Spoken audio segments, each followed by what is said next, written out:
પણ હવે આપણે લઈ જઈએ ભરૂચમાં અને ભરૂચમાં જ્યાં લોકોએ કયા મુદ્દાને ધ્યાન પર રાખીને વોટિંગ કર્યું છે અને સાથે એક્ઝિટ પોલ પર તેઓ શું કહી રહ્યા છે આવો સાંભળીએ ભરૂચવાસીઓ પાસેથી। લોકસભા ચૂંટણી 2024ના અનુમાનો જાહેર થયા છે। અનુમાનો અનુસાર જે સેમ્પલ સર્વે થયા છે તેમાં ફરી એકવાર મોદી સરકાર બેસે તેવા અનુમાનો દર્શાવાઈ રહ્યા છે।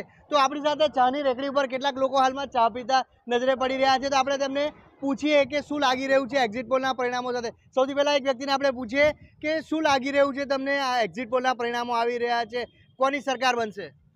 સર્વપ્રથમ TV9નો અહીંયા ભરૂચ જંબુસર બાયપાસ પર સ્વાગત છે।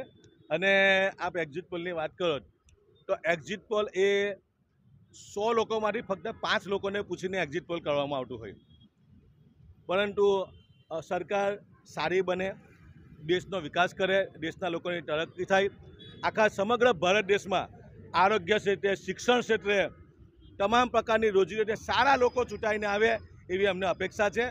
અને જેમ તમે કીધું કે એક્ઝિટ પોલ એ તો 4 તારીખે આનું રિઝલ્ટ છે, 4 તારીખે ખબર પડશે કે એક્ઝિટ પોલમાં કોણ આવે, પણ સારી સરકાર બનશે અને આ ભારત દેશને સુપર પાવર બને એવી સરકાર અમે ઈચ્છીએ છીએ। સારા લોકો ચૂંટાઈને આવે તેવી ચોક્કસ એ છે। એક વડીલ ઊભા છે, આપણે વડીલને પૂછીએ। ભરૂચ બેઠકની જો વાત કરવામાં આવે તો કોંગ્રેસનો ઉમેદવાર જ નહીં હતો, પરંતુ આપે બી ખૂબ મહેનત કરી હતી, શું લાગે છે પરિણામમાં ફેરફાર આવશે? હવે એ તો 4 તારીખે જ ખબર પડે કે કોની સરકાર બને। જેનું સારું કામ હોય, જે સારું કામ કરે એની સરકાર બનવી જોઈએ।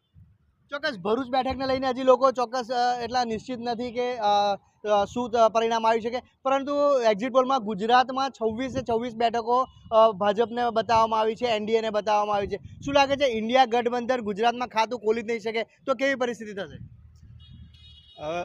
આજના સંજોગોમાં જમીની હકીકત જોતા અને કોમ વચ્ચેની જે વૈમનસ્ય જે પ્રસરેલું છે, રાજપૂતોનું, મુસ્લિમોનું, હિન્દુઓનું, આ બધું જે થઈ રહ્યું છે એ ન થવું જોઈએ। પણ હાલમાં સંજોગો જોતા જે 26માંથી 26 સીટ ગયા વખતે આવી હતી 2019માં, એના બદલે 2-3 સીટનો ફરક પડી શકે।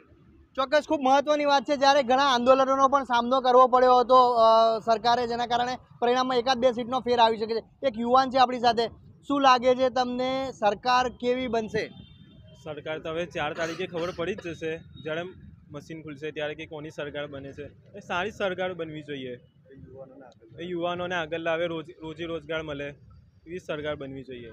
યુવાનોની દરકાર લે તેવી સરકાર આવી જોઈએ। એક્ઝિટ પોલના પરિણામો બતાવી રહ્યા છે કે એનડીએને સરકાર ફરી એકવાર સત્તા ઉપર આવી શકે તેમ છે, જ્યારે ઇન્ડિયા ગઠબંધનને ઓછી સીટો મળી રહી છે। શું લાગે છે વિકાસ વધશે?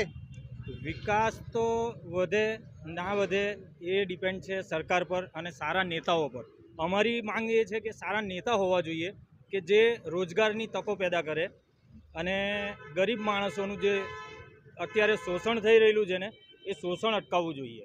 તો એમની માટે ખાસ ચર્ચા થવી જોઈએ ખાસ।